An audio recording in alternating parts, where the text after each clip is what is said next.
In this scenario, you're thinking like, okay, this is Ruby Gold probably, and then the Hayabusa will go to the I don't know, we've been wrong about Ruby Gold the past like 3 games in a row. We keep going, this is going to be Ruby Gold, and then they just throw in a gold laner anyway. That's true. What if they do something crazy? Cho goes EXP, and Ruby goes Roam. This meta has us all messed up. No, I mean like, this is Diablo. If it's going to be anyone, it's Diablo. Yeah. Yuzong works for RQ, I think. They pick up Paquito. No, please don't pick up Paquito. Because what happens now is that this is what we call in the Philippines Esmeralda Ball. Esmeralda Ball. Yes. For NIP Flash. Now we got to see if Singaporeans call it Esmeralable. Esmeralable? Isa Esmeralda. No, it's scary. Yeah, it's not. So it's not gold. It's carryable. Carryable. It's carryable. It's definitely carryable. Right now, looking at the drafts here, I would say we had a lot of crazy ideas, but so far it goes to the more standard kind of route. Yeah, I know. Like we really overthink it. We really overthink it now. Casters, I hope you guys don't overthink it because they can hold some ground, especially since they have a good front line and a solid amount of burst of both varieties, physical and magical. Let's get into game number 2 again. Despite what this means for the Brazilian squad, their draft tells me they're still here to play. They're still here to put it all out against NIP Flash. So let's expect a great match from both of these teams. World-class MLBB on display for Game 2 in the 3rd series of today's broadcast. Check it out. Look how deep Luis wants to go. Yeah, I mean, he knows. He's just time. I mean, JPL's trying to time out the power of nature, but here comes Curtizi on the Wings by Wings, getting a really good trade onto Sagan, trying to target him down. Great target priority from the side of NIP Flash, but honestly, when I look at their composition, I'm thinking about the instigators, right? JPL and as well as Hades. Once they hit level 4, I'm expecting Sparks to fly, to try and get RRQ AKIRA. Like Lefel mentioned, use the Netherrealm as early as possible. Yep, force it out of time. Put them in a position where they don't have a reliable source of a re-engage, more health bars to work with. Looking at the opening items here, interesting how Saigon actually invested in the tough boots first. So he knows he's gonna get kicked, he knows he's gonna get rocked, get hooked, and I guess that spells out the fact that maybe RRQ AKIRA might go defensive. I feel like NIP Flash are the ones who might have to play defensive in the earlier stages of the game, right? Well, that's under the assumption that RRQ AKIRA has the resources to kind of push the limits. But for now, with 16 seconds left on the clock, we're expecting the mid laners to get involved in the EXP side. And yeah, you can see Sagan, he's rushing to catch up. Oh, where is he? All right, cool. He was sent home. That's a technical knockout, but again, no harm, no foul. No one went down just yet.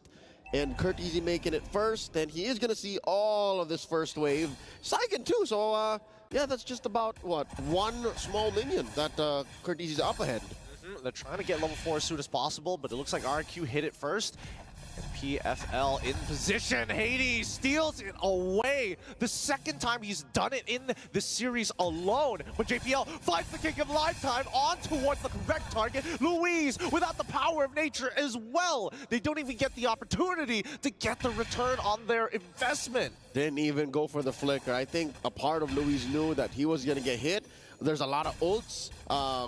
Maybe hope for a few more battle spells, but he did force JPL to get the kick in. Now Gusta Lagusa solo killed underneath tier 1. The shadow kill committed there by Hades. Great punish by NIP Flash, right? After finding these plays, and especially when you have that man advantage, you're just looking around to see if you catch anybody slacking, and unfortunately, that was in the gold section. And Diablo, from what we were expecting him to play with the Benedettas, the Paquitos in the previous times, now he's on Ruby. It's for Takashi, I guess he was hoping for a little bit more. Yeah. But of everything that NIP Flash brought to game number 2, that might be the question mark. For me personally, I'm like, whoa, why? Why the Ruby? Now, Curtizi popping the Death Strike, forcing out King and Saigon to respond. Man, this is tough. Outranged RRQ AKIRA, JPL. Yep, it looks like he just got caught out of position. Way of the dragon onto Gusta. Lagusta really doesn't matter. Still falls down at the end. Looks like Luis finds the trade and the revenge for earlier. All right, that doesn't really close the gap just yet, but it allows for RRQ AKIRA to get more farm around. If you'll remember, about a minute back, King can't even cross the river. Now Takash in trouble, 2v1. Oh, this is not good. Hades, he can easily pick this kill up. They're trying to isolate that way, but on top side, Lugusta ends up dying again. He ends up getting stunned. Without any purifiers, he won't be able to make it. King looking to try and find a trade anywhere. JPL will get a... Oh no, the King doesn't come through. He gets hit by the energy eruption just before he can pop it off. Imagine, even if King is one of the chunkier members of RRQ AKIRA, if you get kicked in that tier 1, especially with how long the fight has gone, yo, best believe King will be dead. Absolutely. This is going to be a fast turtle for NIP Flash. Still riding off the momentum off of JPL's initial kick. But man, we haven't seen any of these tier 1s collapse just yet, or at least melt away. Oh, hold on. Hades is dead. He just goes down. Great wild charge from Luis, catches him in the middle of the animation. Yep, the turret actually tracked him with that one last basic attack from the major objective in mid. Now JPL trying to get out of dodge here, going through that Guardian's barrier, checking out the items. That's tough, man. It's just Saigen actually who's able to breathe for RRQ AKIRA. And of course, Luis by a small margin, but you don't want your roamer to be up ahead. Like, that's the last role you want actually doing well. Oh, considerably annoying, but what can you really do about it, right? You'll take any of these kills and you'll take as much gold as you can. It's always greatly appreciated. But still, when you're up against a carry, no matter how scaled up you are as a tank, you will eventually die. All right, I was just looking at JPL, and we were talking about how only fast comes up really quickly. Dude, all it took was a little shuffle for him to get it back. Look, I mean, the changes on fast rate. Wild charge comes through. JPL should be able to make it up. He's got it back again. He's got it back again! I'm telling you, I did the math on this, right? And especially with those one-trick ponies on Cho EXP, he can get 2 rotation. He can get 2 triggers of his passive now. It's so easy to hit. I want to see his mid-game items because I'm just imagining Thunderbelt on a Cho. Right? Imagine that. You're stacking only fast, you're stacking those enhanced basics, and you're getting permanent hybrid defense. Here we go. Item check on him. Corrosion sight so far on to Vanix in mid. Takash dueling with Hades. He's fine. He can afford to do that. Starlium Scythe onto Gusta Lagusta. So he's hungry, but he's eating okay, you know what I mean? Yeah, it's not like he's dominating this lane as well, and let's not forget he's... Whoa, hold on. JPL in some trouble, gets pulled back by Shadow Stampede, forced to flicker away as Gusta Lagusta ends up getting chunked by Curtizi. Nobody ends up dying here, but yeah, let's pull it back, right, for a moment, because as Hades is going to be able to take this turtle down south, Vanix is actually 2 levels ahead on top of Gusta Lagusta. Yeah, again, gold might not be his biggest problem, it's actually EXP. The 2 deaths on this Harith early on cost him that XP loss, cost him the dire position he's in right now. I mean, he still has his turret, right? The map isn't as small for the Harith as it could be right now if NIP Flash were a little more aggressive, but they don't need to. Actually, they're just calling the shots. They're happy to keep it at about 2,000 gold ahead here. Yep, it's the cold calculation. This is the Singaporean, traditional Singaporean playstyle, which is kind of uncanny looking at NIP Flash, who has like a Hayabusa, and as well as the traditional, you know, signature JPL Cho, where they like to be aggressive and like to snowball out of control. I call it Singaporean fusion. Singaporean fusion. It's traditional, but it's up to date. You know, it's a modern day fusion. There you go. It's for 2024. You know, the kids love it. Oh man, call it Singaporean fusion. Singaporean fusion. All right, that's something that might actually stick. We'll see with their community. But here comes the wild charge. JPL still trying to get on there. 3 hits of the G couldn't go, as well as a Shunpo gets him out of there. An interesting play coming up for the side of RRQ AKIRA. Nobody else wanted to flicker. Got hints of Filipino, a note of Japanese. That's Singaporean fusion for you. In control still, about 3,000 gold ahead, give or take. Oh my God, Hades just committed Grand Theft Orange. He's just utilizing the space. RRQ, if you want to stick together like the kingdom that you are, we're gonna start stealing your resources. They gotta be together, man. More together than ever, because I think that's one thing that Gusta Lagusta has been able to do. Oh, what the gosh? All right. He hasn't really been able to dance on his sword. Ain't no good Zaman Force just yet. They've always been defensive Zaman Forces. You know what? You're right. And I think, you know, oh, Curtizi gets Gusta Lagusta before he can even respond. Especially once he literally just hit his power spike. He got one item and it was like, all right, let's go. Let's blow him up. We were just mentioning how all of his ZFs were defensive. Oh no, there's a kick. Way of the Dragon, but also the Netherrealm pops out, and it doesn't really matter because without the Netherrealm, Hades is going to start chunking away with the Oki Shadow. Oh, Diablo, don't tell me he dies here. He heals up. Oh, he manages to get out of there. Thank the wave saves his life. El Guapo Diablo have yet to die, man. 1-0-1. You know what? Sometimes when the rest of your team is this ahead and this in control, you don't mind just being a nuisance. You don't mind just being a damage point for just a bit. Oh, he's trying, he's locked down, and Gusta Lugusta picks up the kill as Vanix is the next to fall as Takashi punches him down with a 1-2. Gusta Lugusta secures a double. It's been a tough 10 minutes for RRQ AKIRA. For the first time, they actually get a winning trade. That's the first offensive Zaman force that Gusta Lugusta got, right? So if only things were better, if only, here we go, one more time. Ah, Luis pulled the trigger too early and even tries to go for the Nature's Barrier outside the map. Netherrealm to try and escape here. Will they get out of there? Hades gets knocked up. What? He ends up dying. He didn't even bother using his all JPL now on the run. Ends up another 2 kills fall into the hands of RRQ AKIRA on the Lord push. Never count Gusta Lugusta out. I was first made familiar with this young man in M4 in Jakarta, and here, all the way across the world in Riyadh, he's showing us, hey, I'm gonna lose the early game, but after my power spike, best believe I'm gonna make you pay. They're still defending though. They're still on their back foot, but it's looking great for RRQ AKIRA now. They are down about 1,500 gold. What's the items looking like? Well, considering their position right now, it's pretty phenomenal that they actually bounce back, similarly to how NIP Flash was playing in game number 1. Gideon. Why? HC incoming, HC incoming. No. Is he almost there? Oh, he's already got the 3 wands. He just needs a little bit more. Hades does get the Blade of Despair. Hopefully that might make a difference now rather than later. Ouchies. Yeah, that's definitely a power spike for the Hayabusa. Hopefully, they can do a little bit more than this, right? Because again, as NIP Flash, they need to snowball out of control. They might just get outscaled at the very end here. These tanks are going to be very useful for the side of RRQ AKIRA to buy some time. And there's the Holy Crystal purchase. Oh, Lord, he's full on Harry Potter now. Oh boy. Gusta, you're a wizard. Vanix working on this turret. Takash spots him. Trying to punish that gold laner. Oh, Vanix, he is getting so low, and now the full rundown. Hades in the back, tries with the quad shadow, but they managed to get on out of there just in time. Great peel from NIP Flash. All right, Hades in the back, Akihiro-san in the front. JPL doing great work here, but can he stop RRQ AKIRA's forward march? Diablo, he's able to sustain through this, but Hades, he's going to try again. This time, doesn't get hit by the knockout strike by Takashi. Gets out of there with the quad shadow. No kills just yet. And even so, Luis still standing guard. Hades tries again, once again with the quad shadow. Doesn't find it just yet.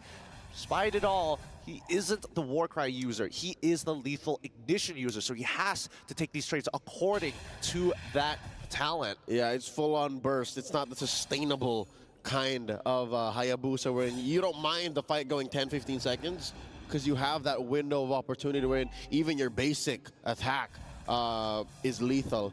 Now, Lord spawns, second Lord of the game in the upper quarter of the map. NIP Flash scoring the Little Wanderer early, giving RRQ AKIRA a little sum to deal with. Bottom lane, it's a battle of XP laners. Astro Thunder and Diablo El Guapo going at it. Ooh, misses a hook there. Oh, here we go. Well, he should be fine unless we do see Gusta Lugusta get into the fight. Sagan ends up dying here, and LaFell might just be onto something on this one. As much as Assassins get countered by the Netherrealm, if it's forced out early, man, these Assassins, they can really push your buttons. Feathered Airstrike from Curtizi, trying to deter the rest of the members as NIP Flash just target down King, stalling this out, and they want Luis as well. They're going to find as many as they can, but here comes Gusta Lugusta with the Holy Crystal, able to start cleaning up, finds the double kill, and as well as Vanix. They don't have the time to finish this. Can they get it? Hades finds the Lord, and now they're trying to get out of the way, but Sagan, he doesn't mind. Stick closer together. Diablo finally out-sustaining everybody in this fight for Curtizi. He can get the mega kill. That's a full wipeout. NIP Flash with the Lord. 3 for 5. Curtizi not even ashamed to use the Feather Dash right now to clear the waves. Pronto, double time, marching down mid. Let's check out the replay once more. Gusta Lagusta, amazing response, but way out of the fight, the range from the actual fight that was just about to happen. And Hades let out an amazing ult right where it mattered. And then it was too little, too late. Diablo, he was a silent killer here, man. No one noticed that he was able to deal that much damage. Now Luis in trouble, got the kick. But King is able to bail him out of that situation. Luis, he doesn't mind dying, but at this point of time, every single one of these death timers are really going to hurt, especially when you have Lord Empowered minions pushing at your inhibitors. Look at this. El Diablo Guapo with a hybrid build. War Axe, Sea Halberd, Queen's Wings, Oracle. Building immortality, if you ask me, up next. Well, I mean, it makes a lot of sense if he does put it together, right? Unless he gets greedy and thinks, you know what, Brute Force Breastplate is the way to go for the extra cooldowns. Just keep going. Yeah, just keep pushing forward, right? Forward combat. Personally, for me, I do think that Queen's Wings is the recent hot item for a lot of these EXP laners, right? It gives you so much, but here comes the I'm Offended towards Kingside. Oh my god, he's getting melted down, but Vanix doesn't get that last auto to proc in time. The Netherrealm saves him. JPL does get a good G-Kun Dome, but doesn't find any targets whatsoever. And now the Light Wheel is dealing mega damage here with the help of the Oki Shadow Kill. Hades finds one. Hades can get a second Feather Airstrike on second rotation again. He gets him. JPL now extending this lead, handing his hand over to RRQ AKIRA just to fish him out. Worthy trade. Any day I'll take that. The roamer for 2 heroes, the jungler, and a gold laner.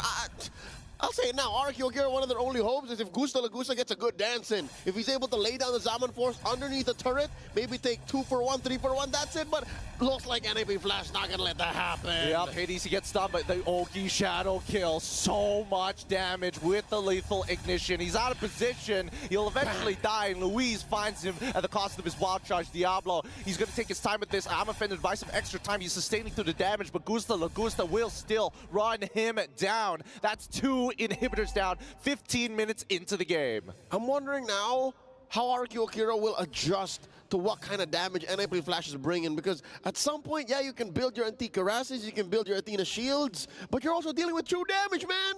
Well, I haven't really seen Vanix do much, save for that maybe Shred in that last long team fight, but he's still a threat. And who does RRQ AKIRA send to fight that kind of threat, man? I think it's about position of where the fight happens, right? I think they need to catch them at a choke point. I think that's a big thing, because right now, NIP Flash, with a lot of space, they can hit them from multiple different angles, and RRQ AKIRA have to decide. But here we go. Here comes the Lord JPL. Oh, wait, everybody gets knocked up, and Luis is the one who gets it because of the anti-CC. Oh, my goodness, he Power of Natures to secure the Lord while people are in the air. The Brazilian Heartbreaker strikes again. Could have sworn NIP Flash orchestrated a perfect steal, but then again, RRQ AKIRA, I don't know if they thought that through or if they saw that coming, but hey, they got away with it. So dude, at least they walk away with an extra life. They walk away with an extra, oh my god, he purchases the Brute Force Breastplate. He's only moving forward, Diablo. But man, let's bring it back to that. I mean, 4 people, 3 from the side of RRQ AKIRA, plus JPL like gets knocked up. I don't think it was intentional. It's like a trampoline. He just did what he felt was right in that moment. Oh goodness. Oh, maybe they have to change the indicators to be extra bright so that people don't get hit by it often. I'm okay with the way it is. Really? It's an art. It's an art dodging those Lord skills. Even though the Lord technically is blocking it, I mean, this should be a clean defense for the side of NIP Flash, because Diablo and Hades have been pushing mid and bot at the same time. Wait, hold on. They're not. Wait, where's the rest of the team? They're getting canceled. Cortese is purposely canceling all on time. Here they go, Takashi. It's all up to you with the help of King. They almost make the backdoor happen, but the defense is strong, and RRQ AKIRA now chasing down these backdoor fiends. Here we go. That's the last shadow he's got. Can they catch him?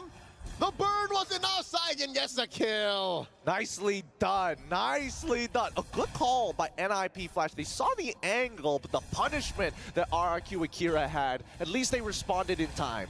Oh, wow. You see here the veteran wiles of RRQ AKIRA. They are not an MPL, Brazil, and Latam all-time champion, if not for their late game awareness. Check this out, man. They might be able to at least take another inhibitor? No. Maybe threaten an end? No, they can't end for sure. Cortese has the Feathered Airstrike. He's just spawning. He's just dropped it down just to show them, hey, this is our landing strip. You better not walk any further than this. But at least now they're starting to take some really important smaller objectives, like the purple buff. From nigh endable to penetrating down mid. Okay, despite being up against the ropes in the corner, bleeding, RRQ AKIRA still know when they have a kill angle. You know what? I'm going to be real with you. This game reminds me a lot of M3's last Singaporean representative, EVOS, right? Because it's always that back and forth. They get the lead, then their other opponents get the lead, and then it's just continuously back and forth until it's dead even 16-16. I'm getting a lot of flashbacks. Hey, EVOS ended M3 at 4th. So that kind of playstyle got him far. And JPL was part of that roster too. So it's all, man, history is repeating itself, is it not? It's the bleeding effect. It's the bleeding effect. Are you guys fans of Assassin's Creed? Now, here's the thing. For those of y'all who don't know, JPL's been playing since 2017. He's been around for a very long time. Previously, MPL, MY, and SG used to be one entity before we split up, and even then, JPL was still part of it since Season 1. JPL, you can call him a precursor. He was there since the even before it all started. JPL, oh no, speak of the devil.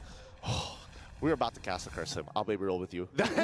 we were talking about it a little too much, man. Yeah, we were teetering on the edge here. But now RRQ AKIRA. Now I'm scared to talk about RRQ AKIRA, especially in such a high-stakes match. Woo. Like, they need every point they can get here. Speaking of, all right, this gives us some time to digest what's going on. I just noticed, Gideon, Lord is on stage. Lord is That's on not what I was stage. going to point out.